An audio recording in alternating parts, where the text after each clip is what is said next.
श्री सद्गुरु महाराज की जय। तो वही लक्ष्मण कह रहा है, कोई किसी को सुख और दुख देने वाला नहीं है, सब अपने अपने कर्मों से ही होता है। देखिए सुनिए गुनिए मन माही, मोह मूल परमारथ नहीं। ये जो देखते हैं, जो कुछ भी देखते हैं और जो सुनते हैं, कहते ये सब क्या है? मोह है, अज्ञानता है। ये कहता है हमारा बेटा है, ये हमारी बेटी है, हमारा पति है, ये हमारा पत्नी है, कहता कोई किसी का नहीं है। ये सब अज्ञानता, भ्रम है, झूठा है। तो कहेंगे झूठा कैसे है? खाते हैं सब सच्चा है, मिलते जुलते सच्चा है, ये मेरा बच्चा है, झूठा कैसे हो सकता है? तो संत महात्मा कहते हैं कि ज्ञान जब होगा तब पता चलेगा कि ये झूठा है। जैसे एक छोटा सा बच्चा है, नन्ना मुन्ना, विषधर सांप है यहाँ पर सामने में, समझे?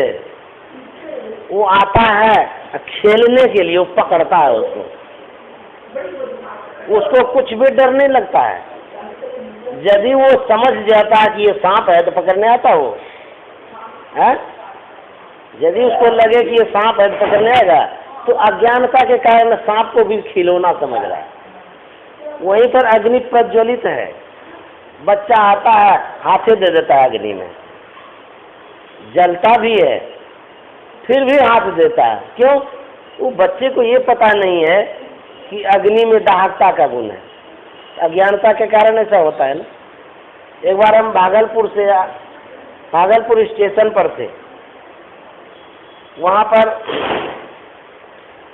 साधारण परिवार की महिलाएं सब होती है ना, वो जो घूमते फिरते रहते हैं। तो दो महिला थी, दोनों का बच्चा था, लड़का घुड़कता था वो बच्चा। वो वहीं स्टेशन पर बैठ करके प्लेटफॉर्म पर मूढ़ी खा रही थी। हम भी वही बगल में थे, ट्रेन आने वाली थी। वो बच्चा पेशाब कर दिया, घुड़क रहा था, एक बच्चा पेशाब कर दिया, और उसी में मूढ़ी उड़ी जो गिरा हुआ था पेशाब उसाब में मिल गया, ऐसे ऐसे कर रहा था पेशाब को। हाँ, तो खेल रहा था, और उसी से मूढ़ी मुंह में ले लिया। हमको देख के बड़ा बुरा लगा। हम उस महिला को डांट दिए, अरे तू देखती नहीं है, बच्चा देखो तो पेशाब में पड़ा हुआ है, मूढ़ी खा रहा है, उठा इसको। बच्चा को ये पता रहता है कि ये घृणित पदार्थ है तो मुंह में लेता नहीं लेता। ज्ञान नहीं होने के कारण वो मुंह में भी डाल देता है। उसी तरह से हम लोग जिसको सत्य समझ रहे हैं वो है झूठा, लेकिन जब ज्ञान होगा तब पता चलेगा। तो ज्ञान कब होगा? कहता मोह निशा सब शोभनिहारा, देखिए सपन अनेक प्रकारा। मोह कहते हैं ज्ञानता को, मोह नहीं कहते हैं हमको बेटा से मोह हो गया, बेटी से मोह हो गया, परिवार से मोह हो गया। तो मोह जो है ना, मोह अज्ञानता के कारण होता है। और मोह क्या है? मोह सकल व्याधिन कर मूला। मोह जो है सब तरह का जो रोग है उसका जड़ है। सुनिए, जाना है कहीं, कोई बात हो तो कम से कम, हाँ तो एक आदमी देख लीजिए, ठीक हो जाएगा ना। ये सब हवा पानी चलते रहता, शरीर है, किसी को कुछ होते रहता है। ये भी तो गुड़िया बीमार हो गई थी उस दिन, उल्टी पुल्टी क्या हो गया था, ये इसी को वो जो गई तो ठीक हो गया ना। ऐसे धीरे धीरे हो जाएगा, चिंता नहीं करनी है। शरीर का धर्म है रोग, ठीक हो जाएगा। तो कहते हैं कि जो मोह है, मोह के कारण दुख होता है। एक आदमी था, उसका बैल मर गया था, इतना वो रो रहा था, इतना रो रहा था, व्याकुल हो रहा था, उसके कारण बेचैन हो रहा था। जैसे आदमी नहीं मरता है उसी तरह से वो रोता था। ये ऐसा क्यों हो रहा था? आसक्ति हो गई थी, एक लगाव हो गया था कि बैल बहुत कीमती है, हमारा आधार है जीवन का। ये सब जो सोच लेते हैं, इसीलिए होता है दुख। मोह दुख का कारण है। मोह कहते हैं दुख का जड़ है। कहते मोह निशा सब शोभनिहारा, देखिए सपन अनेक प्रकारा। सब के सब अज्ञानता में सोए हुए हैं और जो कुछ भी देख रहे हैं कहता देखिए सपन अनेक प्रकार, सब स्वप्न है, झूठा है। रजत सीप में भास जिमी यथा भानु कर बारी, जदपि मृषा तू काल तो भ्रम न सके को तारी। कैसे भ्रम होता है? हम ट्रेन में से जब जाते हैं, जब ट्रेन स्पीड में रहता है तो देखिएगा खूब स्पीड में जब होता है लगता है कि गांव घर सब दौड़ रहा है, लगता है ना ऐसा? आप खुद दौड़ रहे हैं, गांव घर तो जहाँ वही है, आप खुद ही दौड़ रहे हैं ट्रेन के साथ, लगता है कि गांव घर खूब दौड़ रहा है, भाग रहा है एकदम स्पीड से। झूठा है ना वो बात, एकदम बात झूठ है कि गांव घर दौड़ रहा है। गांव घर नहीं दौड़ता है, आप खुद दौड़ रहे हैं। उसी तरह से हम लोगों को भ्रम हो जाता है। ये सब जितना जो कुछ देख रहे हैं सब स्वप्न है, झूठा है। सत्य प्रतीत कब होगा? कहते हैं जब जगेंगे। उसको लगा दीजिए, उसको बंद कर, नहीं वो केवाड़ लगा दीजिए। कहते हैं सत्य प्रतीत कब होगा?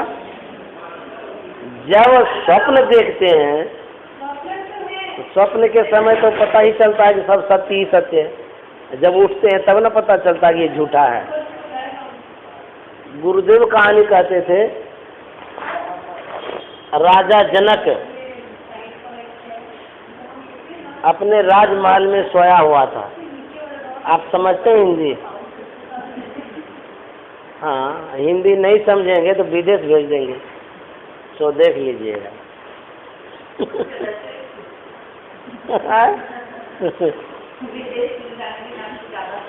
अच्छा, तो अपने राजमहल में अपनी धर्मपत्नी सुनैना के साथ सोए हुए थे राजा जनक। हाँ, राजा जनक अपने राजमहल में सोया था अपनी धर्मपत्नी के साथ।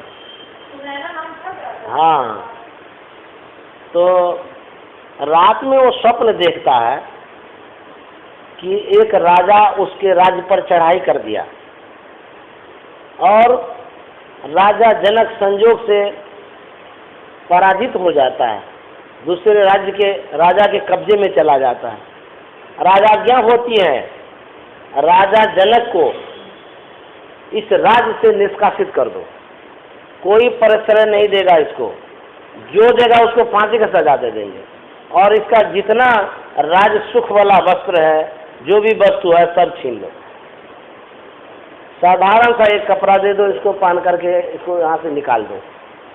राजा जनक यह बात सुन करके थर थर काँप रहा है, डर गया ना कि हम राजा हैं और हम इस दुर्दशा में आ गए, हमको राजाज्ञा हो गई राज्य से निष्कासित का।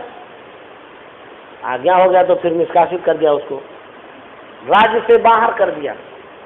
पैदल जा रहा है, कोई साथ में नहीं है। एक दिन हो गया, 2 दिन हो गया, भूखे हैं, प्यासे हैं, राजा का शरीर पूरा छाला पड़ गया पैर में। स्वप्न में सत्य प्रतीत हो रहा है, उसको छाला पड़ गया, चलने में कष्ट भी हो रहा है। झूठ है ना, चलने में कष्ट भी हो रहा है। 7 रोज हो गया, बेचारा भूखा है, प्यासा है, कोई उसको पूछता तक नहीं है। अब लगता है कि प्राण छूट जाएगा भूख के मारे। कोई एक व्यक्ति आ रहा था, कहता है कि कहीं पर भोजन पानी मिलेगा क्या यहाँ पर? बोला हाँ, देखिए ना खिचड़ी अभी बट रही है, आप तेजी से जाइए, अंतिम में ही बट रही थी, हो सकता है समाप्त ना हो जाए, जल्दी जाइए तो मिल जाएगी खिचड़ी फलाने जगह है। अब उनको एक साहस होता है, इन प्रकार दम लगा करके दौड़ता है, किसी न किसी तरह जहाँ खिचड़ी बट रही थी वहाँ पहुँचता है। तो जैसे ही पहुँचा, छटपट तो हो रहा था भूख के मारे, बोलता है कि हमको थोड़ा सा कुछ खाने के लिए दे दीजिए, नहीं तो प्राण चला जाएगा हमारा। जो बांटने वाला था वो कहता कि क्या कहेंगे, एकदम अभी तुरंत समाप्त हो गया, कुछ भी नहीं बचा हुआ है। हम और निराश हो गए, राम ये क्या हो गया। बोले कि खुरचन भी दे दीजिए, बोले कुछ भी नहीं, अभी तो बर्तन से खोज करके लाए। राजा जनक कहता कि जली हुई भी खिचड़ी हो तो सो दे दीजिए। खूब अनुनय विनय किए, प्रार्थना किए कि कुछ भी दे दीजिए, नहीं तो हम मर जाएंगे भूख के मारे। तो गया ऐसे देखने के लिए बर्तन में, तो जली हुई, खूब जली हुई खिचड़ी थी। खोरज खोरज करके लाया हाथ में, पूछता कि पात्र कहाँ है, बर्तन कहाँ है, किसमें लीजिएगा? बोले कि बर्तन वर्तन कुछ भी नहीं है, हमको हाथे में दे दीजिए। ऐसे हाथ किया, ऊपर से खिचड़ी डाला, वो जली हुई खिचड़ी। जोर से जो भूख लगी थी, तुरंत कहा कि मुंह में लगा लें। तो जैसे ऐसे किया, ऊपर से चिल झपट्टा मारा, सब खिचड़ी मिट्टी में मिला दिया। बेचारे छटपटा गए, नींद खुल गई। उस समय नींद जो खुल गई तो देखने लगे कि मेरी पत्नी बगल में सोई है, तो राजमहल है, पैर में भी कुछ भी नहीं हुआ है और भूख भी अभी नहीं लगा है, ये क्या हो गया? इतना जोर से भूख लगा हुआ था कि हम छटपटा रहे थे, पैर में फोला पड़ गया था, कुछ भी तो नहीं है, पत्नी भी है, कोई राजा भी मेरे पास नहीं आया। यह सत्य है कि वह सत्य है जो हम देख रहे थे? ये बड़बड़ाने लगा, यह सत्य है कि वह सत्य है। बगल में सुनैना सोई हुई थी, तो उनकी नींद खुल गई। देखते हैं क्या बोल रहे हैं। बोले क्या हो गया आपको? कहता यह सत्य है कि वह सत्य है। अब किसी को कहेगा यह सत्य है कि वह सत्य, कैसे मानेंगे, क्या समझेंगे आप? तो बोलते क्या हो गया आपको? बोले यह सत्य है कि वह सत्य है। ये राम, ये क्या हो गया? भूत तो नहीं पकड़ लिया इसको? खाली कहता यह सत्य है कि वह सत्य है। बेचारी बहुत चिंतित हो गई। सवेरा हुआ, वैद्य को बुलाया गया।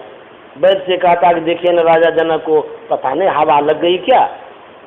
खाली कहता यह सत्य है कि वह सत्य है। वैद्य को भी समझ में नहीं आया। बड़े बड़े धुरंधर सब आए, वैद्य लोग, किसी को समझ में नहीं आ रहा ये बोलता क्या है।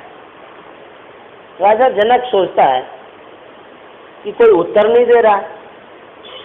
ऐलान करवा दिया, जो मेरे प्रश्नों का उत्तर देगा, मेरा शंका समाधान कर देगा, मैं उसको गुरु मान लूंगा। राजा जनक का गुरु होना साधारण बात है। जानते हैं सुखदेव मुनि के गुरु राजा जनक हुए हैं, साधारण आदमी नहीं है वो। उसके गुरु जो होंगे वो कितने महान होंगे। सबके मन में हुआ कि हम भी उत्तर देंगे, हम भी देंगे। बड़े बड़े एकदम ज्ञानी पंडित ब्रह्मज्ञानी सब आए, कोई उत्तर नहीं दे सके। यह सत्य है कि वह सत्य, बूझता ही नहीं था कोई।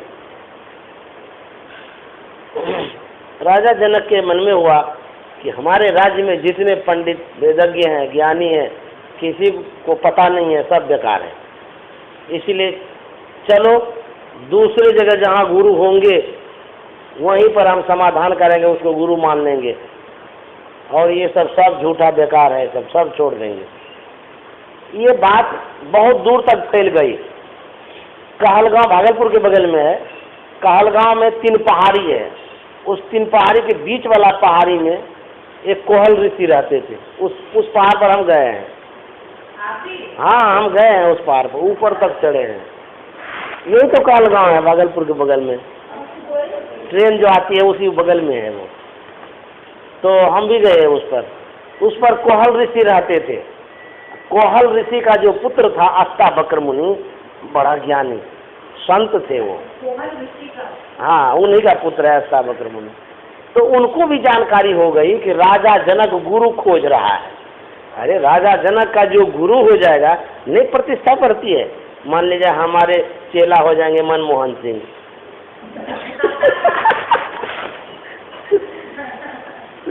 होता है ना कि अरे इतने बड़े आदमी इसके चेला बन गए हैं, तो ये कितने बड़े होंगे।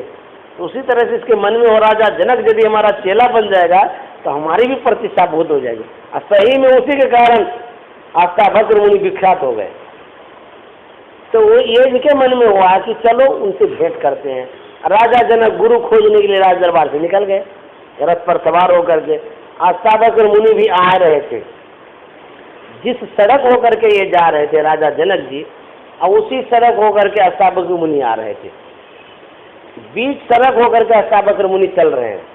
ऐसा रथ भी जा रहा है, तो सड़क के बीच होकर के ना रथ ले जाएंगे। जब आमने सामने होता है, सारथी कहता है अरे राजा जनक का रथ जा रहा है, रास्ता दे दो। कुछ भी नहीं सुन रहे हैं अष्टावक्र मुनि। नजरअंदाज कर दिए। बोले राजा जनक का रथ जा रहा, रास्ता दो, तब भी नहीं सुने। सारथी कहता अंधा है तुम, सुनता नहीं है? राजा जनक का रथ जा रहा है, बीचे बीच आ रहा है, तुमको पता नहीं है कितने बड़े राजा जनक है? अंधा हो गया है तुम। सीधे आ गए एकदम रथ के करीब। अब देखिए जो आत्मज्ञानी होते हैं वो कितना बल होता है उसको, किसी से वो डरते नहीं, दुनिया के किसी व्यक्ति से। आत्मबल जिनके पास होगा उनको कोई चीज का डर नहीं होगा। आत्मबल कैसे होता है? ध्यान करने से होता है। सुनती है? आप यदि कभी डर लगे तो ध्यान करो, सब भाग जाएगा डर, है ना? ये आत्मबल होता है ध्यान करने से। कभी भी ऐसा हो, कहीं भी, चाहे प्लेन में रहिए, ट्रेन में रहिए, कहीं डर लगने लगे तो ध्यान करिए, और ध्यान करते ही सब डर रफू चक्कर हो जाएगा। हाँ, डर जाएगा। अष्टावक्र मुनि को तो कोई डर ही नहीं था कि आत्मज्ञानी थे। सामने में आ गए, रथ के सामने में, और अष्टावक्र मुनि कहता है सारथी से, अरे अंधा मैं हूँ कि अंधा तू है, या अंधा वो है जो रथ पर बैठा हुआ है तुम्हारा मालिक? ये एकदम टनाटन जवाब दिया। तो राजा जनक तो अवाक हो गए, ये ऐसा जवाब देने वाला कौन सा आदमी है? अष्टावक्र मुनि कहता है तुमको विवेक नहीं है, या जो रथ पर बैठा तुम्हारा मालिक उसको विवेक नहीं है? विवेकहीन पुरुष है क्या वो? रास्ता किससे मांगा जाता है? बच्चे को रास्ता दिया जाता है, बूढ़े को रास्ता दिया जाता है, अपाहिज को रास्ता दिया जाता है, असहाय को रास्ता दिया जाता है, उससे रास्ता नहीं मांगा जाता है। इतना भी विवेक नहीं है। इतना जो कहा तो राजा जनक का तो पसीना छूट गया। बोले बाप रे बाप, ऐसा कौन पुरुष है जो कि इस तरह से बात करता है? अच्छे तो टेढ़े मेढ़े, टेढ़े मेढ़े थे तो सादा अष्टावक्र, हाथ हुआ, पैर हुआ, पीठ हुआ, गला हुआ, ये सब मिला के आता सब टेढ़ा था। क्योंकि जब माँ के पेट में वो था ना, तो कोहल ऋषि वेद पढ़ रहे थे, गा रहे थे ऋचा, तो ये गलती गा दी एक बार, तो पेट से ही वो कहता है पिताजी यहाँ ये शुद्ध नहीं पढ़ रहे हैं आप। अष्टावक्र ये कोहल ऋषि कहता है, कौन बोल रहा है? उनकी पत्नी कहती है आने वाला आपका पुत्र बोल रहा है, अभी तो पेट में ही है। इस तरह से बात करता है, बाहर आएगा तो कैसे बात करेगा? बड़ा टेढ़ा टेढ़ा बात करता है। दोबारा पढ़ने लगे तो फिर गलती हो गई, फिर बोल दिया कि यहाँ गलती हो रही है। गुस्सा में 1 लात मारा कस से पेटे में। तो पेट में जो मारा कोमल बच्चा था ना, टेढ़ा मेढ़ा हो गया। बच्चा जन्म लिया तो टेढ़ा ही जन्म लिया, तो वही अष्टावक्र मुनि हो गया। तो कहता है रास्ता मांगा जाता है, जो सकुशल रहता है उससे न, बच्चा से, बूढ़ा से, अपाहिज से रास्ता नहीं मांगा जाता। अष्टावक्र मुनि कहता है कि आप कौन हैं? राजा जनक कहता है कि आप कौन हैं? अष्टावक्र मुनि कहता है कि तुम कहाँ जा रहे हो? बोले कि मैं तो गुरु खोजने जा रहा हूँ, मेरी कुछ जिज्ञासा है, उसका जो समाधान कर देंगे मैं उनको गुरु मान लूँगा। अष्टावक्र मुनि कहता यदि गुरु रास्ते में मिल जाए तो? बोले कि रास्ते में मिल जाएगा तो मैं उसको रथ पर बैठा लूँगा, मैं पैदल चलूँगा। अष्टावक्र मुनि कहता उतरो, नीचा उतरो। राजा जनक को कहता नीचा उतरो, उसको नीचा उतार दिए, ये खुद बैठ गए रथ पर। बोले ले चलो अब। राजा जनक के मन में कोई बात नहीं है, यदि ये उत्तर दे देंगे तो ये हमारे गुरु हैं, तो गुरु हैं तो कोई बात नहीं, हम नीचे आ गए तो क्या होगा। और यदि उत्तर नहीं देंगे तो ऐसा सजा देंगे कि यही समझेगा। फिर बस अष्टावक्र मुनि रथ पर बैठे, रथ को लेकर के चल दिया राज दरबार तरफ। राजा जनक पीछे पीछे जा रहे हैं।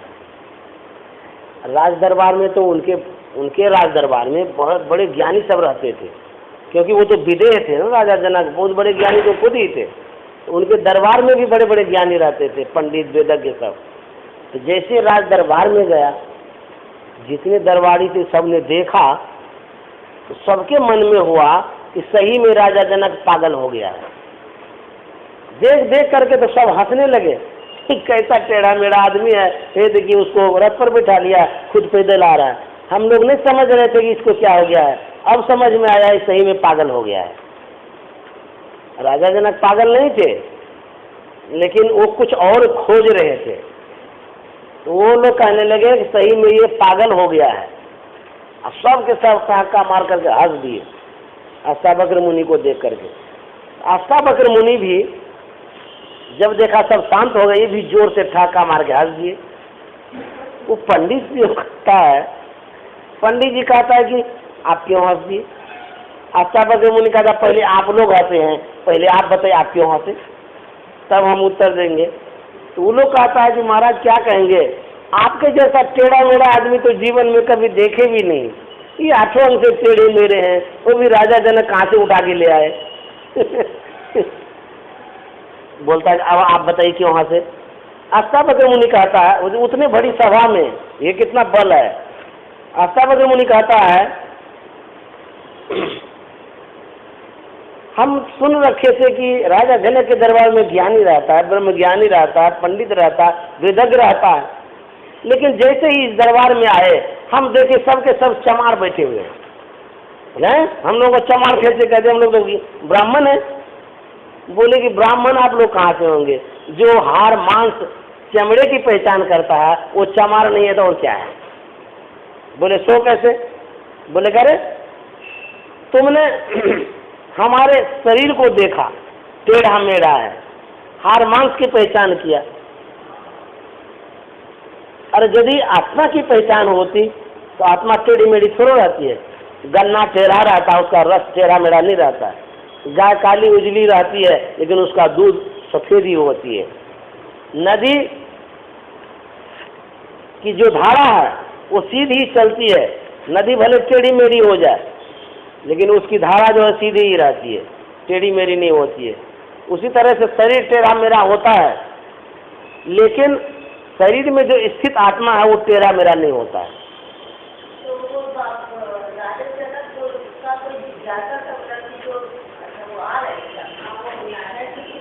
तो यदि तुम आत्मा की पहचान करता तो तब तुम हमारा जो शरीर टेढ़ा मेढ़ा इसको देख करके नहीं हंसता। तुम सब लोग हार मांस चमड़े की पहचान करता, इसीलिए सबके सब चमार है। बोलने में इतना बोल्ड, डरता भी नहीं था। एकदम टनाटन बोल दिया ये। राजा जनक कहते हैं कि मेरी जिज्ञासा का समाधान तो कर दीजिए।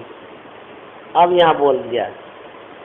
अष्टावक्र मुनि आंख बंद कर लिए, आंख बंद करके सब दृश्य देख लिए, क्योंकि जो ध्यानी होते हैं ना उनको पता चल जाता है कि क्या बात है। मन की जाने सबे गुरु कहाँ छिपावे अंध, मन की बात जानते हैं गुरु। सब दृश्य देख लिए, बिना कहे ही वो कहने लगे आप एक दिन रात्रि में सोए हुए थे, आपके बगल में धर्मपत्नी भी सोई हुई थी, ठीक है? बोले हाँ ठीक है। आप स्वप्न देख रहे थे कोई राजा आप पर चढ़ाई कर गया, ठीक है? बोले हाँ ठीक है। अब जो बोल रहे हैं सब ठीक हो रहा है। तो राजा आपको जीत लिया और राजा का आज्ञा हो गया, इसको यहाँ से निष्कासित कर दो, दूसरे राज्य भेज दो इसको। अब कोई खाना पीना कुछ भी नहीं देना, कोई परिश्रम भी नहीं देना। 1 दिन हो गया, 2 दिन हो गया, 3 दिन हो गया, होते होते 7 रोज हो गया। आप भूखे प्यासे थे, छटपटा रहे थे, पैर में आपको फोला भी पड़ गया था, ठीक है ना? बोले हाँ एकदम ठीक है। और कोई आदमी मिला, उसको आप बोले कि कहीं भोजन पानी का है प्रबंध, हम नहीं तो भूखे मर जाएंगे। कोई आदमी बोला क्या, हाँ ये पास में खिचड़ी बट रही है, आप जाइए ले लीजिएगा। इन किन प्रकार आप दौड़ते हुए गए, लेकिन खिचड़ी बच चुकी थी। आपने बहुत अर्थ भाव से कहा कि खुरचन भी दे दीजिए, तो जली हुई खिचड़ी का खुरचन आपके हाथ में देने लगा। पात्र भी नहीं था, ऐसे कोवा में ले रहे थे आप। जैसे ही दिया कि चील झपट्टा मारा, खिचड़ी मिट्टी में मिल गई, आपकी आंखें खुल गई। सत्य है? बोले हाँ एकदम सत्य है, एकदम बात यही बात है। तो कहता है कि यह सत्य है कि वह सत्य है? अष्टावक्र मुनि कहता है न वह सत्य है न यह सत्य है। जब आपकी आंखें खुलती है, आप देख रहे हैं घर है, परिवार है, सब कुछ है, ये है, तब आप कहते हैं यह सत्य है कि वह सत्य है? यही बात है ना? बोले हाँ यही बात है। अष्टावक्र मुनि कहता है न यह सत है जागृत अवस्था वाला अभी, न वह सत है जो स्वप्न में देख रहे थे, न यह सत है न वह सत है, तुम ही सत हो। क्यों कि जिस समय तुम स्वप्न देख रहे थे तुम थे न, तुम ही को न दुख हो रहा था, तुम ही को कष्ट हो रहा था। बोले हाँ हमको तो अनुभव हो रहा था कि कष्ट हो रहा है, सब दृश्य तुम देख रहे थे। उसके बाद जब जग गए सब दुख दूर हो गया, घर मकान सब कुछ पता चल गया। इस समय भी तुम हो, जागृत में भी तुम हो, स्वप्न में भी तुम ही था। तो न यह सत है न वह सत है, तुम सत हो। ये जो जीवात्मा है जिनके कारण हमको चेतना होती है, जागृति होती है, जिनके कारण कुछ अनुभव होता है, जिनके कारण हम कुछ जान पाते हैं, वही सत्य है। शरीर भी असत्य है, शरीर से संबंधित जितना व्यक्ति वस्तु है सब असत्य है, झूठा है, प्रपंच है। लेकिन जो आत्मा है वो सत्य है, परम सत्य है, वो झूठा कभी नहीं हो सकता है। तो जब आत्मज्ञान होता है तब जाकर के सत्यता का महसूस होता है, मालूम होता है। तो कब आत्मज्ञान होता है? जब उठते हैं तब सब दृश्य सत्य मालूम होता है। उसी तरह से जो आत्मा है जड़ावरण में आबद्ध है, इससे जब ये चेतन आत्मा ऊपर उठेगी, अर्थात जब हम जगेंगे तब हम लोगों को पता चलेगा कि यही सत्य है। उठने के लिए क्या करना पड़ेगा? उठने के लिए प्रयास करना पड़ेगा। सोए कहाँ हैं? सोए हम अज्ञानता में हैं, मोह निशा सब सो बनिहारा, सब सो गए हैं हम लोग हैं?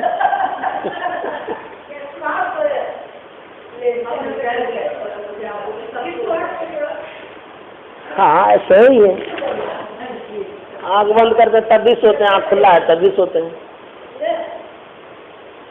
अब इन लोगों को भी सुला देंगे, ठीक हो जाएगा ना। क्या हो गया आपको? अच्छा, कब से हो रहा है?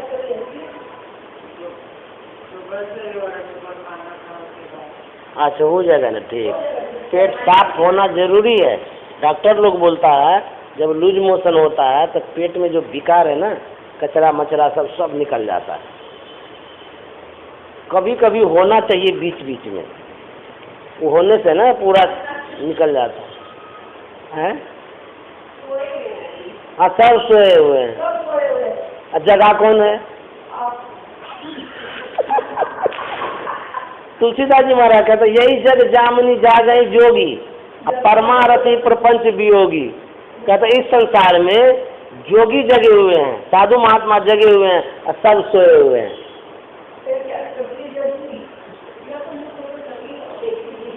समझे? सबके सब सोए हैं।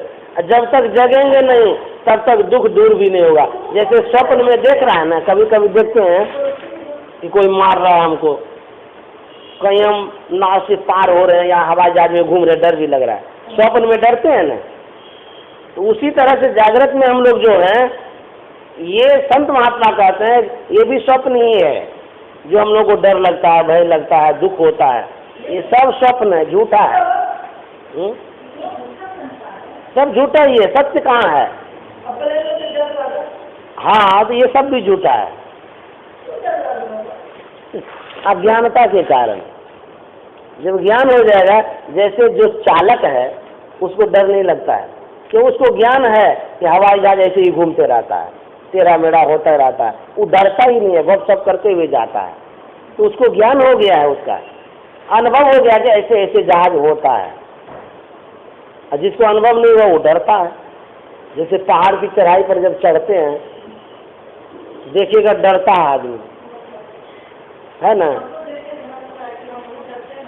हाँ वो जब ज्ञान हो जाएगा तब डरेगा नहीं। इसी के लिए उठना पड़ता है। एक राजा था, सुनिए दीक्षा, सुनो ना दीक्षा। एक राजा था, है ना, उसके पास एक नौकर था।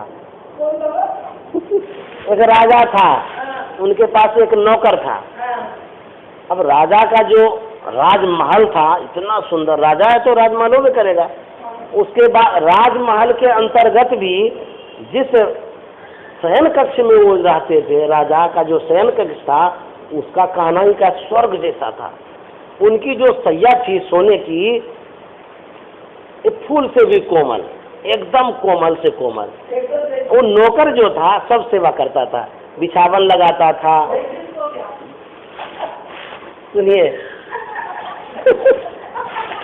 तो वो बिछावन लगाता था, जैसे नौकर सब नहीं बिछावन लगाता, झाड़ता उड़ता है, सब करता है।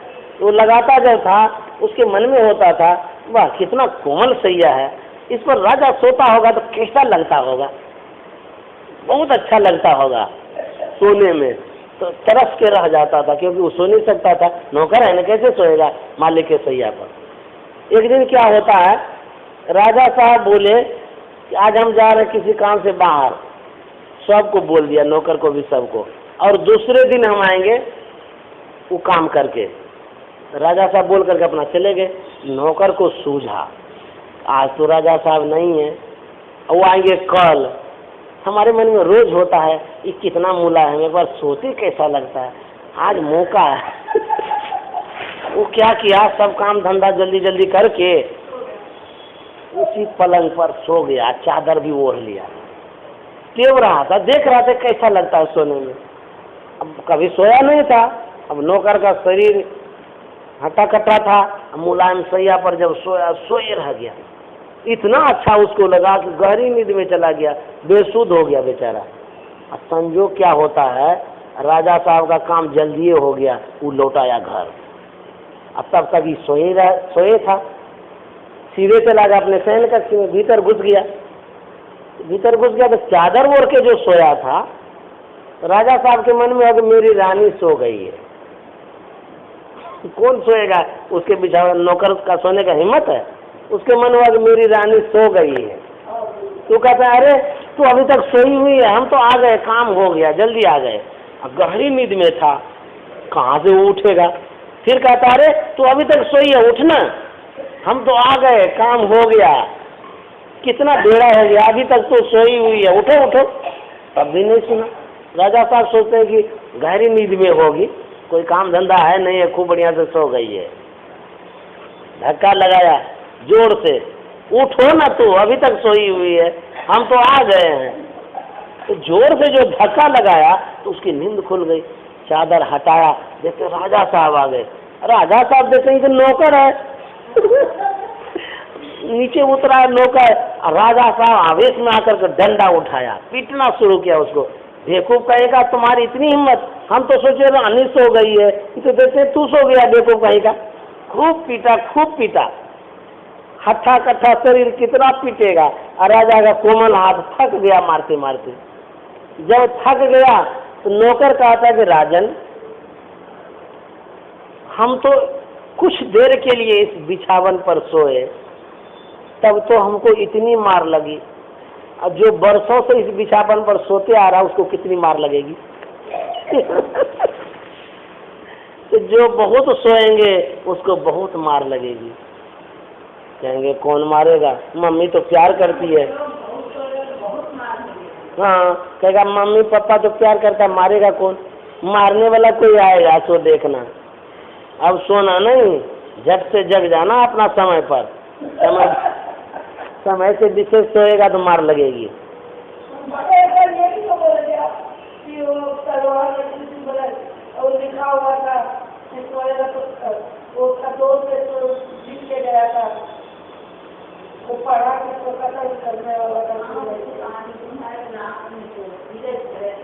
हाँ, तो कहने का मतलब ये है कि समय पर सोना है। जो समय पर सोएगा, समय पर उठेगा, उसको सोना मिलेगा, कहीं न कहीं इनाम में मिलेगा।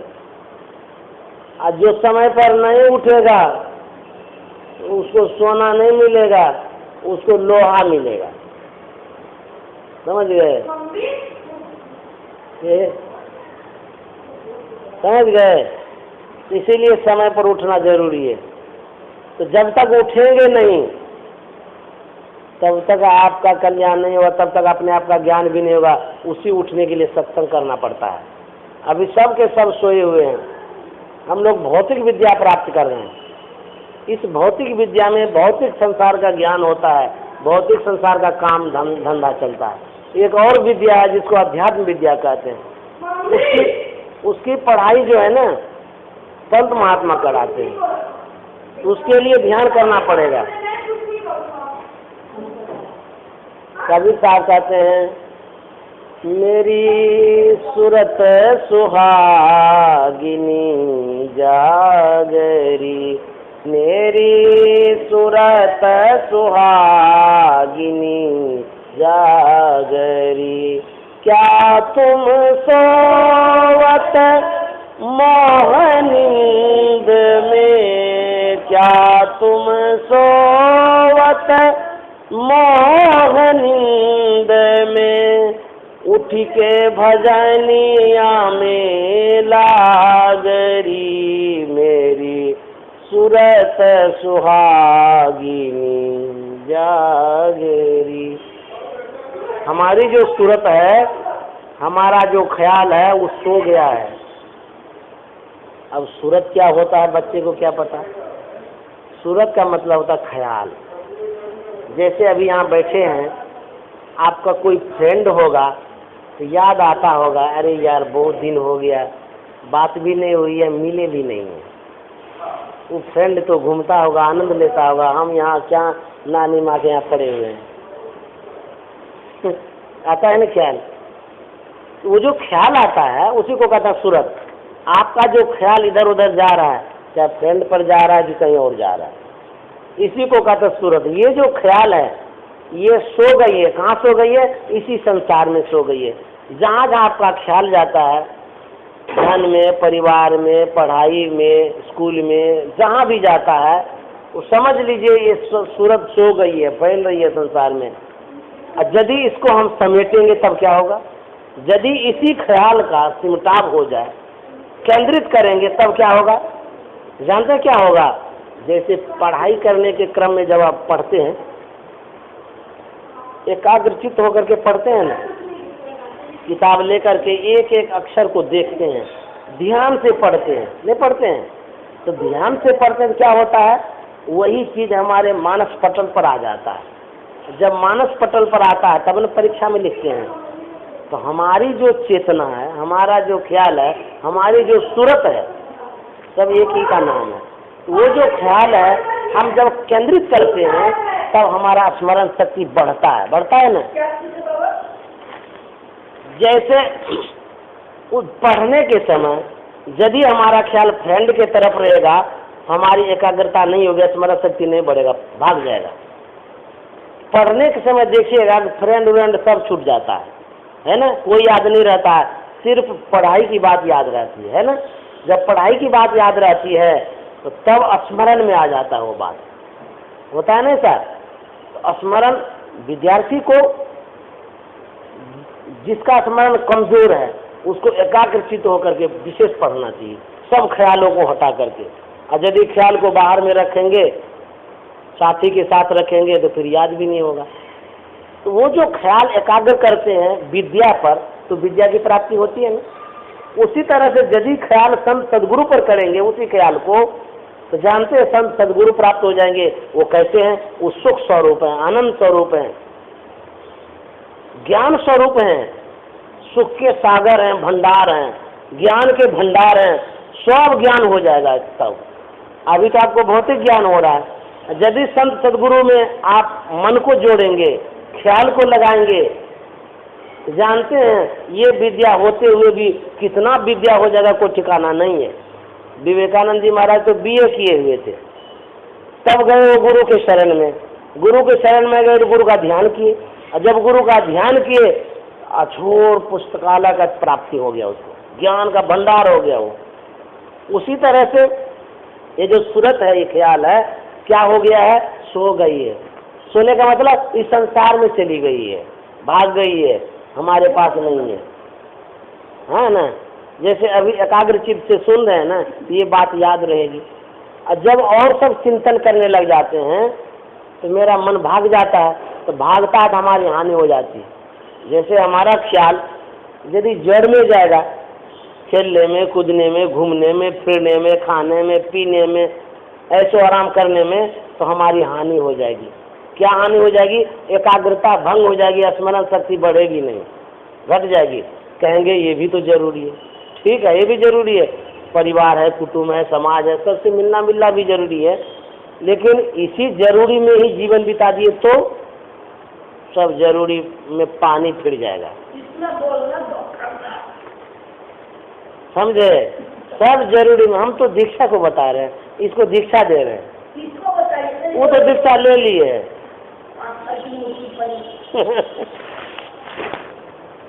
ये हिंदी वाली नहीं है, इसीलिए इसको हम बता रहे हैं। अंग्रेजी वाली है। अरे हमारी चेली है ये, सबसे पहला दीक्षा इसी को हम दिए। प्रथम दीक्षित यही हुई है। हाँ, हम गुरु बने हैं तो सबसे पहला गुरु इसी का है। समझे? तो जो ये ख्याल है, मान लिया कभी कभी होता है ना कि मन भटक रहा है, मन भाग रहा है, मन नहीं लगता है, यदि ध्यान करेंगे तो मन लगने लगेगा। कभी कहते हैं ना हम लोग बोर हो जाते हैं, क्यों? खाली बाहर बाहर ही घूमते हैं, इसीलिए बोर हो जाते हैं। हम लोग क्या करते हैं, इस मन को भीतर प्रवेश कराते हैं आंख बंद करके। जब भीतर प्रवेश कराते हैं तो भीतर में भी कुछ इसको मिलता है, तो भीतर में भी बहुत कुछ देखने को है। समझे? सुनती है? नहीं ठीक है, सुन तो रही है, ये ख्याल तो है इसका। ये भी बच्ची सुन रही है बढ़िया से। समझे? जो ख्याल है ना, हम इस ख्याल को जहाँ लगाएंगे वैसे ही विद्या की प्राप्ति हो जाएगी। नाच गान में लगाते हैं, देखिए नाच गान में पारंगत हो जाते हैं, है ना? जहाँ लगाएंगे इस मन को वैसा ही आप बन जाएंगे। तो व्यक्ति को कैसा बनना चाहिए? ज्ञानी बनना चाहिए, ध्यानी बनना चाहिए, आत्मज्ञानी बनना चाहिए, विवेकानंद जी महाराज की तरह बनना चाहिए। तो वैसा बनने के लिए क्या करना पड़ेगा? उन्होंने जो किया है वैसा ही करना पड़ेगा, तब होगा। अभी विद्या प्राप्ति कर रहे हैं तो एकाग्र चित्त से जब पढ़ते हैं, देखिए विद्या आपके भीतर में प्रवेश कर रहा है ना? उसी तरह से ये जो सूरत है सो गई है। सोना मतलब जैसे हम लोग सोते वैसे नहीं, ये नहीं समझिएगा वैसे सोती होगी, उसको सोना नहीं कहते हैं। हम लोग तो सोते हैं ऐसे पूरा शरीर से, लेकिन सूरत कैसे सोती है? सूरत सोती है संसार में जो घूमती है वही सोना होता है। हाँ, जैसे कि बेटा में गया, बेटी में गया, बहू में गया, खाने में गया, बाजार घूमने गए, सामान लेने गए, ये सब सूरत का सोना है। हाँ, ये सोती है मतलब पसरती है। तो जागती कब है? जब ध्यान करते हैं। जैसे विद्यार्थी जब पढ़ने लगता है, उसकी स्मरण शक्ति की दरवाजा जो है खुलते रहता है। पढ़ने के समय जो फाटक लगा हुआ है ना, जैसे एकाग्र चित्त करते हैं तो फाटक हटता है। जैसे हम लोग ध्यान करते हैं अंधकार फटता है, उसी तरह विद्यार्थी जब मन एकाग्र करता है तो उसका फाटक हटता है, अज्ञानता का फाटक। एकाग्र चित्त से पढ़ना बहुत जरूरी है, नहीं तो याद नहीं रहेगा, स्मरण में नहीं होगा। तो हम लोग भी पढ़ते ही हैं, लेकिन हम लोगों की पढ़ाई है गुरु जी वाला पढ़ाई। जो गुरु महाराज का ध्यान करते वो भी पढ़ाई है, विद्यार्थी भी पढ़ता है। वो पढ़ता है जिस विद्या को, उस विद्या को प्राप्त करता है। हम लोग जो विद्या पढ़ते हैं उस विद्या की प्राप्ति होती है। हम लोग अध्यात्म विद्या पढ़ते हैं। तो लेकिन दोनों पढ़ने में एकाग्रता जरूरी है। एकाग्रता नहीं रहेगी, स्मरण शक्ति नहीं बढ़ सकेगा। एकाग्र मन से विद्यार्थी पढ़ता है, तब जाकर के उसको कुछ याद रहता है। वही कहते हैं, मेरी सूरत सुहागनी जागरी, क्या तुम सोवे मोह नींद में, उठ के भजनिया में लागरी। कहते हैं उठिए, अर्थात सूरत को समेटिए। उठने का मतलब ये है बहिर्मुख से अंतर्मुख होइए। ख्याल को समेटने के लिए कहते हैं। तो जिधर ख्याल को लगाएंगे उधर ही ये चली जाएगी ख्याल, उधर ही सूरत जाएगी। जिधर सूरत जाएगी उधर जो संपत्ति है उस संपत्ति को लेकर के आएगी। आप बहुत चिंतन जिस चीज का करते हैं, बहुत करते हैं, उस चीज में आसक्ति हो जाती है, लगाव हो जाता है। और जब लगाव हो जाता है उस चीज में जो गुण है वो अपने आने लग जाता है। जैसे मान लिया जाए बहुत झगड़ालू आदमी है ना। आप लोगों का भी फ्रेंड झगड़ा करने वाला होता होगा, या फ्रेंड में ही कोई फ्रेंड होगा किसी का, वो लड़ता होगा। फ्रेंड का मतलब होता है फिरारी, ठगने वाला, छली, प्रपंची, उसको फ्रेंड कहते हैं। हम लोग बोलते हैं मित्र, समझे। फ्रेंड अंग्रेजी शब्द है। मित्र बोलने से आत्मीयता होती है, अपनत्व जैसा लगता है। फ्रेंड बोलने से थोड़ा सा अलगाव जैसा लग रहा, फ्रेंड है ये क्या, फ्रेंड है। मित्र बोलते हैं, कितना अच्छा शब्द है ये। मित्र का मतलब होता है त्राण करने वाला, कल्याण करने वाला, परम हितैषी, परम सहयोगी।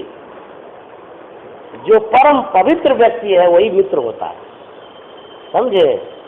तो मित्र हिंदी शब्द है, हम लोगों का शब्द है। अब फ्रेंड क्या है, वो विदेशियों का है। तो कोई फ्रेंड झगड़ालू होता है ना, मान लो कोई झगड़ा खूब करता है, यदि आपका ख्याल उसी के ऊपर जाएगा, ए फलाने ने हमको गाली दिया, फलाने ने मारा, ऐसा किया वैसा किया, हम भी ऐसा करेंगे वैसा करेंगे, तो जानते हैं उसमें जो अवगुण है वो आप में आना शुरू हो जाएगा। इसलिए करना क्या चाहिए, चलो झगड़ा किया तो किया, छोड़ो न लफड़ा, समझे। झगड़ा किया तो छोड़ो, उससे परहेज ले लो, मत झगड़ा करो, नजरअंदाज कर दो, चलो कोई बात नहीं, किया तो किया, छोड़ना। कोई बदमाश सब लड़का होता, छेड़ता है, वो जानबूझ के झगड़ा करेगा, तंग करेगा, उसके पीछे पड़ना नहीं है। यदि पड़ेंगे तब उसका गुण आप में आ जाएगा, फिर आप भी खराब हो जाएंगे। इसलिए थोड़ा नजरअंदाज करो, चलो बदमाश है तो अपना है, छोड़ो ना, हमको क्या लेना देना, हम थोड़ा परहेज ही लेंगे, थोड़ा दूर रहेंगे उससे। तो जिसका आप चिंतन करने लगेंगे उसका गुण आप में आने लगेगा। चिंतन किसका करना चाहिए, सबसे परम पवित्र रूप का चिंतन करना चाहिए, सबसे परम पवित्र पुरुष का चिंतन करना चाहिए, जो शांत है, झगड़ालू नहीं है, अच्छा है, विचार जिनका अच्छा है। कभी मन में हो तो अच्छे फ्रेंड का चिंतन करना चाहिए, अरे वो कितने तेज पढ़ने में है, कितना अच्छा वो लड़का है, बाप रे बाप, इतना अच्छा विचार है उसका, एकदम आएगा, अरे एकदम नेचुरल है ये बात। मान लिया जाए अभी आप आम खूब बोलिए, देखिए आम बोलने से जीभ में पानी आ जाएगा, अचार बोलने से जीभ में पानी आता है। हम भी सोचे कि भुट्टा खाते, विभू दिखा के उधर लेके चला गया। तो भुट्टा देख करके तो हमारा ख्याल वहाँ चला गया, लेकिन हम बोले नहीं लाज से कि क्या बोलेंगे, तब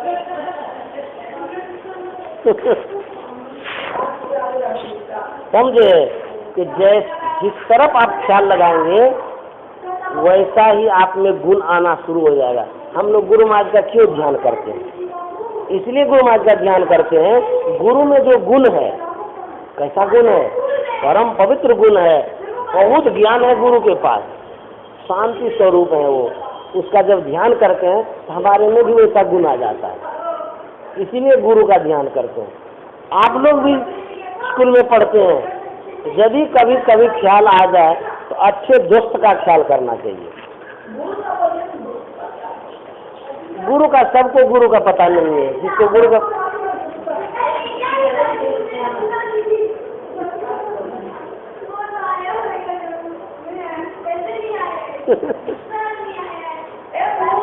सुनो, समझे, कहने का मतलब ये है कि आप जैसा बनना चाहते हैं वैसे का चिंतन करिए, वैसा बन जाइएगा। चिंतन करने से वैसा ज्ञान आएगा। विवेकानंद जी महाराज कितने महान पुरुष हुए, उसका ख्याल करेंगे उसका ज्ञान आएगा, गुरु महाराज का ख्याल करेंगे गुरु महाराज का ज्ञान आएगा। बड़े बड़े आदमी का चिंतन करना चाहिए, और जो छोटे को देखता है ना वो छोटा हो जाता है, छोटे की तरफ नजर नहीं डालना चाहिए, समझे। ये नहीं देखना चाहिए चलो कोई नहीं, वो भी तो वो आदमी है, वो भी तो ठीक है, वैसा नहीं सोचना चाहिए। बड़ा आदमी जो हुआ है उसका ख्याल रखना, नहीं हम भी ऐसे ही बनेंगे, हम भी अब्दुल कलाम की तरह बनेंगे, महात्मा गांधी की तरह बनेंगे, राजेंद्र प्रसाद की तरह हम भी बनेंगे। जब आपका ख्याल ऊंचा रहेगा तब तो आप ऊंचे से रहेंगे, जब आपका ख्याल नीचा रहेगा तो फिर तो आप नीचे ही जाएंगे। इसीलिए फ्रेंड भी होना चाहिए तो श्रेष्ठ होना चाहिए हमसे तेज दिमाग वाला होना चाहिए, हमसे अच्छा आचरण वाला होना चाहिए, ऐसा का फ्रेंड होना चाहिए।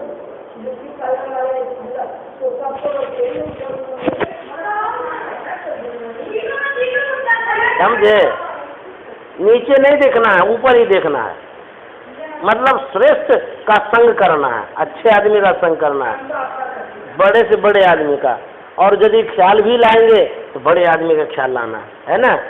नीचे नहीं देखना, छोटे को नहीं देखना। मतलब ये कहने का मतलब ये है कि यदि हमको बड़ा बनना है तो बड़े का चिंतन करेंगे। जैसे कोई बड़ा तो सबसे बड़े हैं संत, सबसे बड़े हैं संत, दूसरा नाम है। सबसे बड़े संत है और दूसरा में नाम है, जो गुरु बतलाए हैं, उससे बड़ा तो कोई नहीं है। हाँ, नाम से बहुत बड़े हैं। नाम तो नीचे है, नाम परमात्मा को प्राप्त कराता है।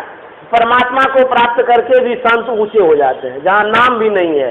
नाम रूप से पढ़े, सब नाम रूप के पार में, गुरु महाराज कहे न, तो सबसे बड़े हैं संत, दूसरा नाम है। तीजे 10 अवतार देवी देवता, 3 है प्रणाम है। ब्रह्मा विष्णु महेश सकल अवतार है। अरे हारे पल तो सबके ऊपर संत मुकुट सरदार है। सबसे ऊपर संत, दूसरा नाम और तीसरा देवी देवता। नाम तो जाप ही खाली नाम नहीं है, नाम जो गुरु महाराज बतलाए वो है। उसके बाद जो अंतर का ध्वनि है, जो शब्द है, वो असली नाम है। हाँ, उससे भी ऊपर शब्द के पड़े हैं वो, वहाँ नाम रूप कुछ भी नहीं है। सबसे ऊपर संत होते हैं, क्योंकि उस पद को प्राप्त किए हुए रहते हैं। यदि विशेष चिंतन करना हो तो संत का चिंतन करिए, देखिए कितना बड़ा बन जाएंगे। विवेकानंद जी महाराज क्यों ऐसा बन गए, वो भी ध्यान किए। चिंतन जो है ना, उसको क्या अंग्रेजी में बोलते हैं?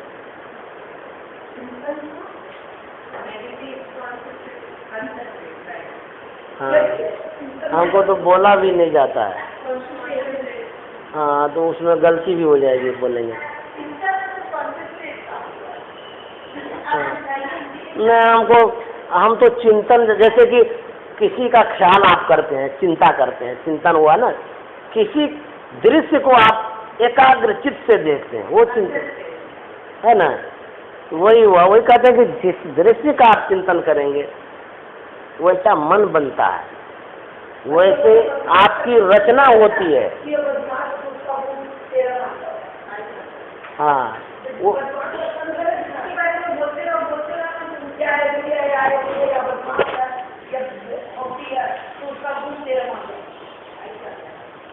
जब बच्चा होता है ना, उसका जो मन होता है कोड़ा कागज के समान होता है। यदि बच्चे के ऊपर छाप डालना चाहते हैं, अच्छा बात का छाप डालिएगा। बच्चा सुन तो रहा है लेकिन उस बात को पूरी तरह से नहीं समझ रहा, लेकिन सुन जो लिया है उस शब्द एक दिन उसको वहां तक लेके चला जाएगा। हाँ, ये इनको वहां तक खींचेगा शब्द कभी न कभी। जब बहुत बड़े हो जाएंगे ये लोग, कभी कभी ख्याल आ जाएगा, स्मरण में आता है। अभी तो कुछ दिन में ही भूल जाएंगे, लेकिन शब्द भूलता नहीं है, शब्द वो स्मरण दिलाएगा। तो कभी इनको याद आएगा, वो बाबा जी आए थे, ऐसे ऐसे हमको कह रहे थे। अभी ये बीच में भूल जाएंगे, लेकिन बहुत बाद इनको वो बातें याद आएगी, वैसा प्रसंग आएगा तो शब्द खींचता है। जब ये चर्चा करेंगे तो दोहरा गया बात, फिर चर्चा करेंगे, तिहरा गया बात, होते होते होते ये वैसे ही बनने लगेंगे फिर। इसलिए बार बार चर्चा करनी चाहिए उस शब्द की।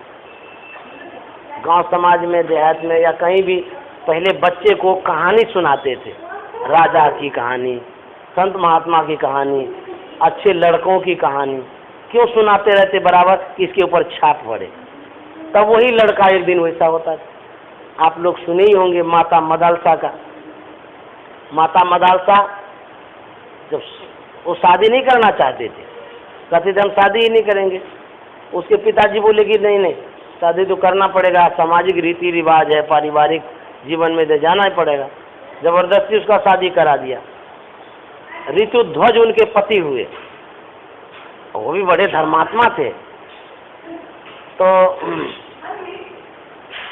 ऋतुध्वज से वो कहती है हम संसार को नहीं बढ़ाएंगे, बाल बच्चा पैदा नहीं करेंगे। बोले क्यों? बोले कि नहीं, हमारी इच्छा ही नहीं है, हम ऐसे ही रहेंगे। बोले शादी क्यों किया? बाल बच्चा पैदा नहीं करना तो शादी क्यों किया? बोले कि हमारे पिताजी ही कर दिए, हमारी इच्छा ही नहीं थी शादी करनी। बोले क्यों नहीं करना चाहते? बोले कि देखते हैं जंजाल है ये सब, बच्चा है कच्चा है च्या मैं करते रहता है, पोसो पालो, दुनिया भर का झंझट रहता है, इसीलिए हम ऐसा ही नहीं करेंगे।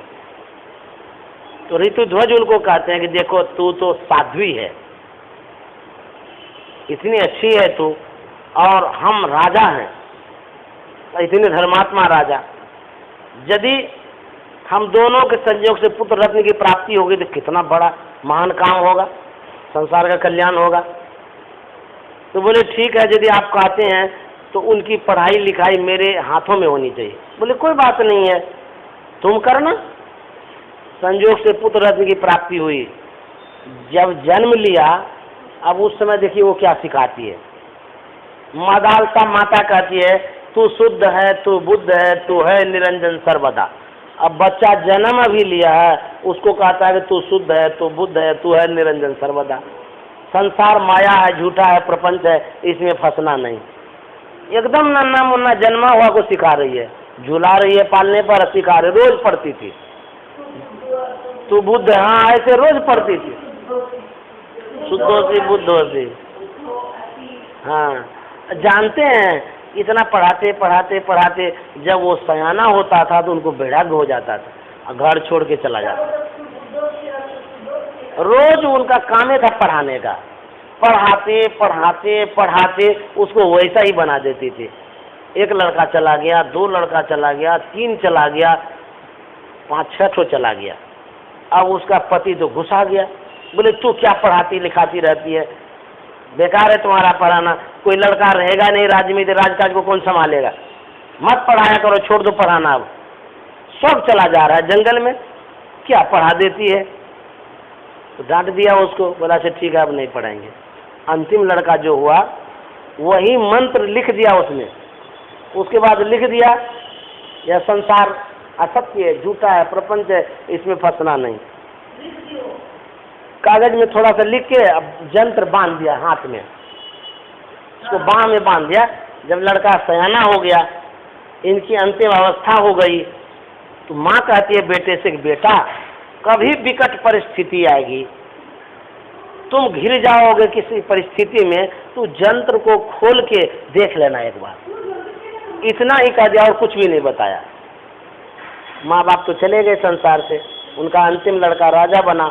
एक बार उसके ऊपर चढ़ाई किया, कोई चढ़ाई किया तो संजोग से वो घिर गए उस समय। अब व्याकुल होने लगा, अब हम क्या करें। माँ की बात याद आ गई, अरे माँ कही थी विकट परिस्थिति आ जाती इसको खोल के देखना, तो अब खोल देते हैं, क्या बात है। देखें उसको निकाला, उसमें वो कागज था और कुछ नहीं था, उस जंत्र में कागज था। तो कागज को पढ़ता है, तू शुद्ध है, तू बुद्ध है, तू है निरंजन सर्वदा, ये संसार माया है, इसमें फंसना नहीं। जैसे ही पढ़ा उसको वैराग्य हो गया। जो राजा चढ़ाई किया था उसको बुला लिया, बोले कि भाई साहब अब अपना ये राज्य आप ले लीजिए, अब हम चले जंगल ज्ञान भजन करने के लिए। बस चल दिया वो जंगल। तो देखिए माँ बाप कितना छाप छोड़ करके जाते हैं। तो वही कहते हैं कि बच्चे के ऊपर बच्चे से जब पढ़ाते रहेंगे वैसा उसमें गुण आने लगेगा, प्रभाव पड़ता है। इसलिए जैसा माहौल रहता है वैसा समाज बनता है, परिवार बनता है। अभी यहाँ सत्संग होता है, जो भी बच्चा होगा कभी न कभी उसका संस्कार इधर मुड़ते ही रहेगा, मुड़ते मुड़ते मुड़ते एक दिन जिस चाहे अंतिम अवस्था में ही क्यों, बुढ़ापा में भी ले आएगा इस ओर। ये संस्कार डालना हुआ। जैसे 16 संस्कार होता है हम लोग हिंदू धर्म में, तो 16 संस्कार में जनेऊ का होता है, दीक्षा का होता है, उसके बाद अन्नप्राशन का होता है, पढ़ाई लिखाई का होता है, भिक्षा मांगने का होता है, मुंडन का होता है। इस तरह 16 संस्कार है। लेकिन यह जो संस्कार है जो अभी हम लोग डाल रहे हैं, ये उस 16 से ऊपर है, न बीच में है न नीचे है। 16 से ऊपर का ये संस्कार है। ये आत्म संस्कार है। इस संस्कार से बढ़कर के और कोई संस्कार नहीं है। ये हम लोग संस्कार डालना यज्ञ कर रहे हैं। ब्राह्मणों सब में बहुत बड़ा यज्ञ होता है संस्कार का। मुंडन संस्कार में बहुत खर्चा करता है, सब संस्कार होता है। तो ये जो संस्कार